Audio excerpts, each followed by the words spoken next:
صلی علی رسوله الکریم اما بعد عن عبد الله بن مسعود رضی اللہ تعالی عنہ قال قال رسول اللہ صلی اللہ علیہ وسلم حصنوا اموالکم بالزکاة او کما قال علیہ الصلوۃ والسلام صدق اللہ العظیم وصدق رسولہ النبی الکریم ونحن علی ذلک لمن الشاہدین والشاکرین والحمد للہ رب العالمین اللہم صلی علی سیدنا و مولانا محمد وعلی آلہ و اصحابہ کما تحب و ترضى عدد ما تحب و ترضى۔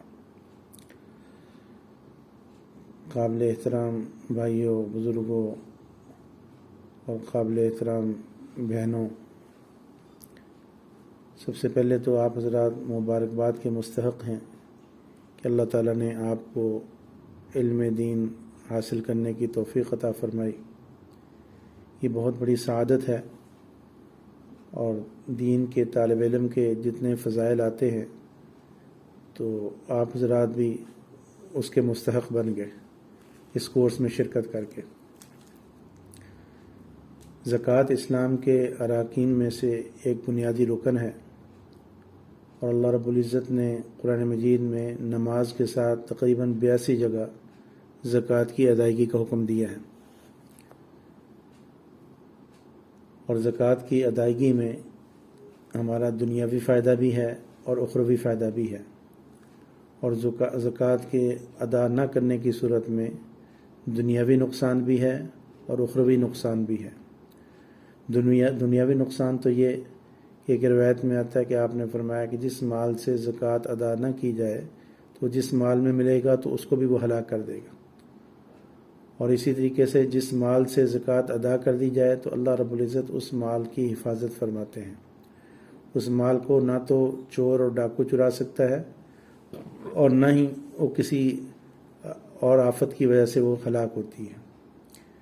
اگر اس کے واقعات جمع کیے جائیں تو ایک مستقل کتاب اس پر تیار ہو سکتی ہے، جو مختلف حضرات کے چشمدید واقعات ہیں جنہوں نے مال زکوٰۃ اپنا صحیح طریقے سے زکوٰۃ ادا کرتے تھے تو اللہ نے ان کے مال کی حفاظت فرمائی۔ حضرت مولانا زکریا صاحب رحمۃ اللہ علیہ انہوں نے آپ بیتی میں 2 واقعے ذکر کیے۔ ایک واقعہ تو یہ ذکر کیا کہ سہارنپور کے میں مدرسہ ہے مظاہر علوم، اس کے ایک ناظم تھے خزانچی، اور وہ دنیا دار بھی تھے، مالدار بھی تھے۔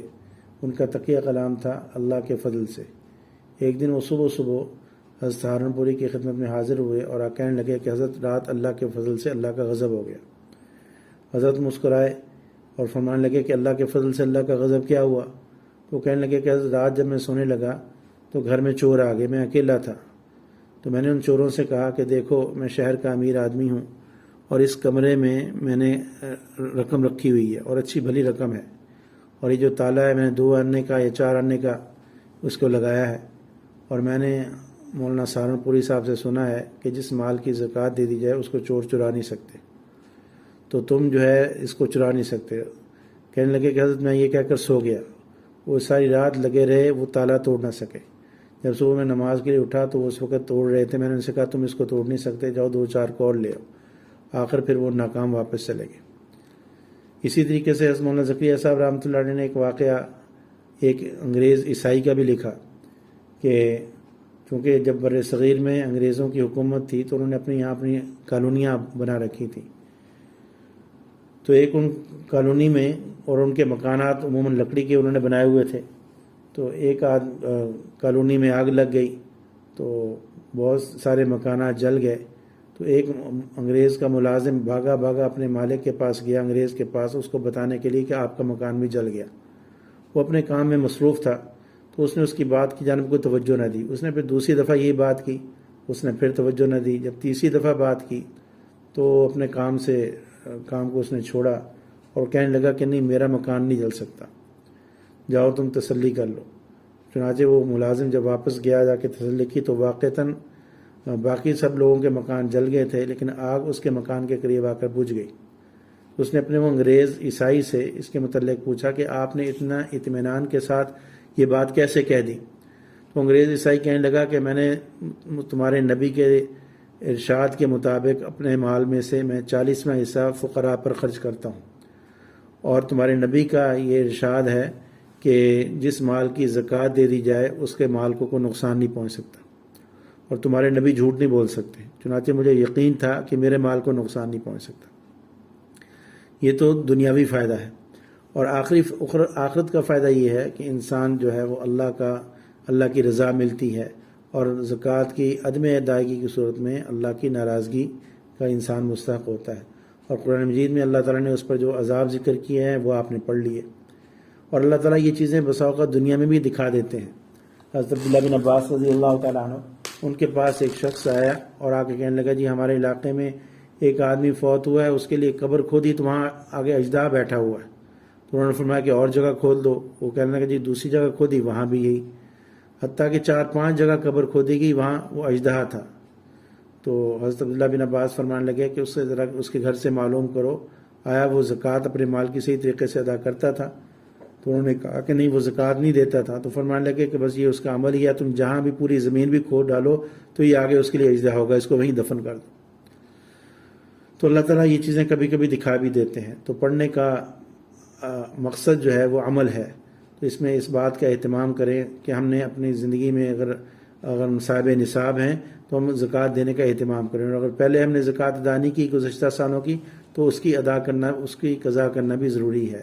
یہ صرف استغفار سے معاف نہیں ہوگا، جیسے نماز اگر قضا ہو گئی ہو تو جب تک قضا نہیں کریں گے تو اس وقت تک وہ ذمے سے ساقط نہیں ہوتی، اسی طریقے سے زکوٰۃ اگر آپ نے کے ذمے فرض تھی گزشتہ سالوں میں اور آپ نے ادا نہیں کی تو وہ آپ کے ذمے سے ساقط نہیں ہوگی محض استغفار سے۔ تو اس لیے کوشش کریں اس کو زکوٰۃ کو ادا بھی کریں اور استغفار بھی کریں، اس سے آپ کے مال میں برکت ہوگی اور اللہ تعالیٰ جو ہے وہ آپ کے مال کی حفاظت بھی فرمائیں گے۔ دوسری گزارش آپ سے یہ ہے کہ دین کا علم سیکھنا جیسے خود اپنے اوپر فرض ہے، اسی طریقے سے جو دین سیکھ لیا اس کو آگے پہنچانا بھی یہ بھی ہماری ذمہ داری ہے۔ تو آپ نے جو یہ مسائل سیکھے، دین سیکھا، اپنے اہل و عیال کو، اپنے دوست احباب کو، اپنے متعلقین کو یہ سکھائیں، کیونکہ حضور صلی اللہ علیہ وسلم نے صحابہ سے فرمایا تھا کہ میری طرف سے تمہیں ایک بات بھی، ایک آیت بھی پہنچی ہو تو اس کو آگے دوسروں تک پہنچاؤ۔ تو صحابہ نے تو اس حق کو ادا کیا، ابھی آگے ہماری ذمہ داری ہے کہ ہم بھی اس حق کو ادا کریں۔ اور اسی طریقے سے آئندہ جو مزید کورسز ہوں گے تو اس میں خود بھی شرکت کریں اور اپنے متعلقین کو بھی، دوست احباب کو اس میں شریک کریں، اس سے آپ کو بھی فائدہ ہوگا، اور آپ کے کہنے سے جو اس کورس میں شرکت کرے گا تو جتنا ثواب اس کو ملے گا اتنا ثواب آپ کو بھی ملے گا، کیونکہ انسان جو نیکی کی طرف کسی کی رہنمائی کرتا ہے تو جیسے نیکی کرنے والے کو ثواب ملتا ہے ایسے اس رہنمائی کرنے والے کو بھی مکمل ثواب ملتا ہے۔ باقی اس کورس کے سلسلے میں آپ کے ذہن میں کوئی مزید تجاویزوں بہتری کے حوالے سے تو وہ بھی آپ ہمیں بھیجیں، انشاءاللہ ہم ان پر غور کریں گے اور جو قابل عمل ہوں گی ان پر ہم عمل بھی کریں گے۔ اللہ تعالیٰ آپ کی اس شرکت کو قبول فرمائے اور دنیا اور آخرت میں آپ کے لیے اور ہمارے لیے اس کو نجات کا ذریعہ بنائے۔ دعا کر لیں۔ الحمدللہ رب العالمین والصلاة والسلام علی سید الانبیاء المرسلین، اللہم انا نسألک بأننا نشہد انک انت اللہ لا الہ الا انت الاحد الصمد الذی لم یلد ولم یولد ولم یکن له کفوا احد، اللہم انا نسألک بأن لک الحمد لا الہ الا انت وحدک لا شریک لک الحنان المنان بدیع السماوات والارض یا ذی الجلال والاکرام، سبحان ربی العلی الاعلی الوہاب، اللہم صلی علی سیدنا محمد عبدک ورسولک وصلی علی المؤمنین والمؤمنات والمسلمین والمسلمات۔ یا اللہ ہم سب کے گناہوں کو معاف فرما، ہماری خطاؤں سے درگزر فرما۔ اللہ اس کورس میں جتنے بھی احباب نے شرکت کی، اے اللہ سب کی خطاؤں سے درگزر فرما دے۔ اے اللہ سب کی جان، مال، آل اولاد، عزت، آبرو، دین، ایمان کی حفاظت فرما، ان میں برکت نصیب فرما، سب کی جائز حاجات کو پورا فرما، سب کی پریشانیوں کو دور فرما، جو بیمار ہیں ان کو شفائے کاملہ عاجلہ نصیب فرما۔ اے اللہ ہم سب کو دین دنیا آخرت میں عافیت نصیب فرما۔ اے اللہ ہمارے والدین کی مغفرت فرما، بہن بھائیوں کی مغفرت فرما، عزیز و اقارب کی مغفرت فرما، اساتذہ اور مشائخ کی مغفرت فرما۔ یا اللہ حضور صلی اللہ علیہ وسلم کی امت پہ رحم فرما۔ اے اللہ دنیا بھر میں جہاں کی مسلمان آباد ہیں سب کی جان، مال، آل اولاد، عزت، آبرو، دین، ایمان کی حفاظت فرما۔ مسلمانوں کو الحاد، بے دینی، ارتداد و بے حیائی سے محفوظ فرما۔ نوجوانوں کو عفت و پاکدامنی نصیب فرما، عورتوں کو حیا کی دولت سے مالا مال فرما۔ یا اللہ تمام دینی مدارس، مساجد، مراکز، خانقاہوں کی حفاظت فرما، سب کو ظاہراً و باطناً آباد فرما، سب کے منتظمین و معاونین کو اخلاص اور تقوی کی دولت سے مالا مال فرما۔ یا اللہ اہل حق کی جتنی دینی جماعتیں ہیں سب کی قیادت کی کارکنوں کی حفاظت فرما، سب کو غالب و منصور فرما۔ یا اللہ حضور کی امت پہ رحم فرما دے، حضور صلی اللہ علیہ وسلم کی امت کو فکر آخرت نصیب فرما، اعمال صالحہ کی توفیق نصیب فرما۔ اے اللہ سعادت والی زندگی نصیب فرما، شہادت والی موت عطا فرما۔ یا اللہ حرمین شریفین کی مقبول بادب حاضری کی بار بار توفیق نصیب فرما۔ صلی اللہ تعالی علی خیر خلقہ محمد وعلی آلہ وصحبہ اجمعین برحمتک۔